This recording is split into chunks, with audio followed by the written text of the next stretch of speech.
સાથે 3 ઇસમોને પકડી પાડતી હાજીપીર પોલીસ મહાનિરીક્ષક શ્રી ચિરાગ કોરડિયા સાહેબ, બોર્ડર રેન્જ કચ્છ ભુજ તથા શ્રી વિકાસ સુંડા સાહેબ,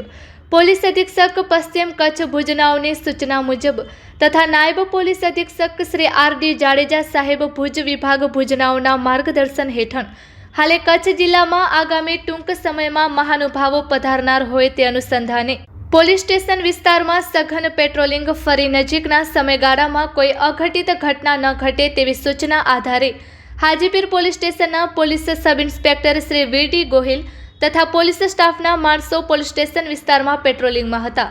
દરમિયાન હાજીપીરથી ઢોરો જતા રસ્તા પર આવતા એક બોલેરો પિકઅપ જેના રજિસ્ટ્રેશન નંબર GJ12CT0586 વાળી શંકાસ્પદ જણાતા તેને રોકી ચેક કરતા આ બોલેરો પિકઅપ ગાડીની ડ્રાઈવર સીટ નીચેથી એક પ્લાસ્ટિકની કોથળીમાંથી વિસ્ફોટક પદાર્થને ઘઉંના લોટથી કવર કરી ગોળા બનાવેલ તે ગોળાઓ નંગ 55 કિંમત ₹5,500 વાળા બાબતે પકડાયેલ ઈસમો પાસે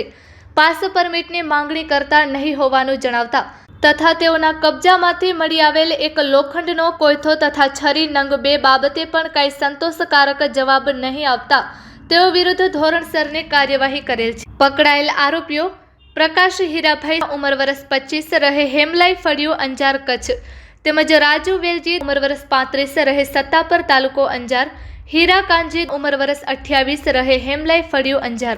આ સફળ કામગીરી VD. Gohil, police sub inspector તથા એએસઆઈ કિશોરસિંહ જાડેજા તથા police head constable Kiran Kumar Nai તેમજ police head constable Dineshbhai Chaudhary, police constable Pintubhai Kharadi, LRPC Vijaybhai Chavda તેમજ ચત્રસિંહ સોઢા દ્વારા આ સફળ કામગીરી કરવામાં આવેલ છે.